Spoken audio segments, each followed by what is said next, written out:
Hi everyone, welcome to another exciting episode of Learning with the Chef T. And as you all know, on this particular page, we teach you each food and nutrition and home management topic to the very best that you are able to understand and apply in all aspects of anything that you do that pertains to food and that pertains to home management. So let's go.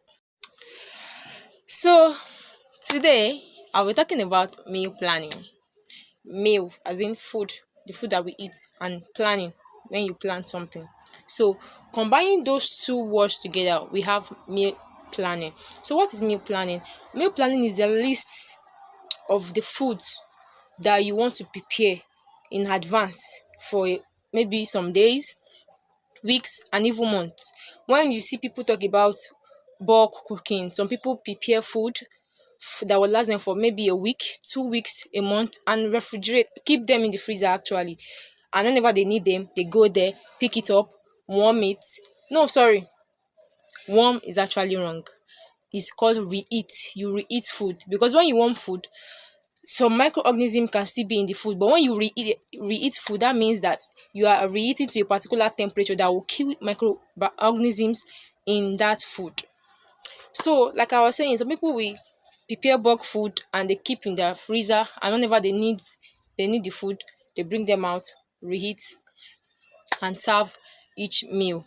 So, for you to be able to plan meal adequately, there are steps for you to do that, and there are procedures that you need to follow. Because for you to be able to plan some meals or plan your meal, you need to have a list.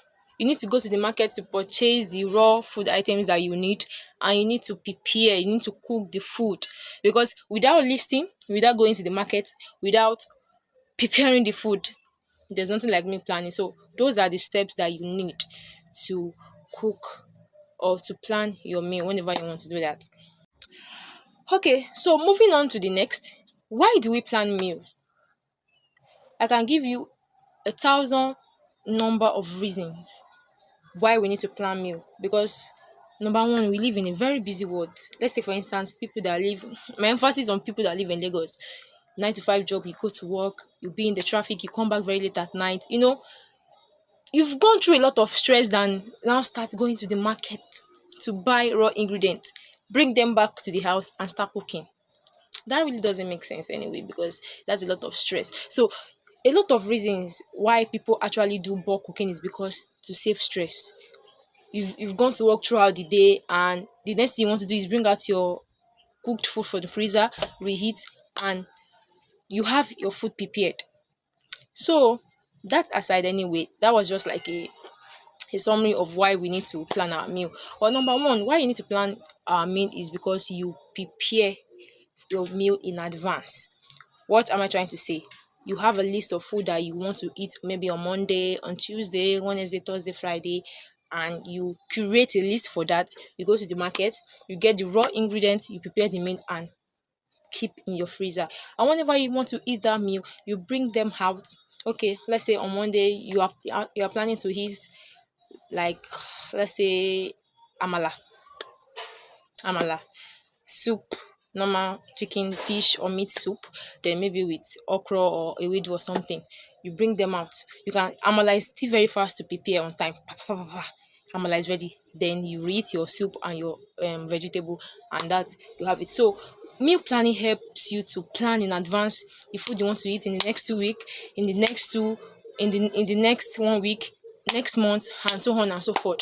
Number two, why you need to plan your meal. You plan your meal to predict your cost or budget. Let's say for instance I want to prepare porridge now. I can write out the things I need for that porridge. Let's say I'm cooking for 4 people. I know that okay, one tube of yam is okay for me to prepare porridge for for 4 people. Then I list the ingredients that I will need for porridge. So you have a budget, you have a cost for whatever you are going to spend in the market. So when you plan your meal, it gives you the sense of okay, this is the amount I'm working with.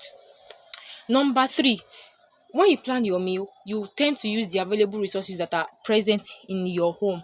Let's say, for instance, your tools, your equipment, your raw food items. You make do of the raw food items you have in your store to prepare your meal. Number is it number two or number three? I lost count. I lost count. I lost count. All right.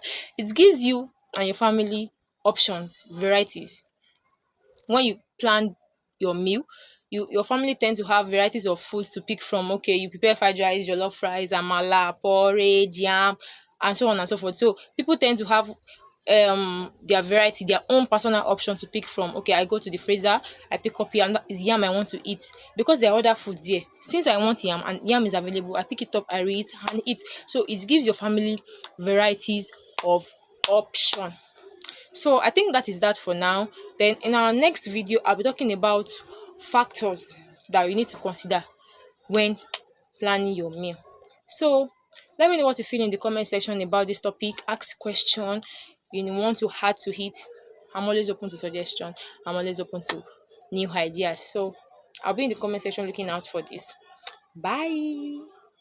And ensure you plan your meal adequately. You know why you need to plan your meal and you know the steps. List, purchase, prepare. Bye.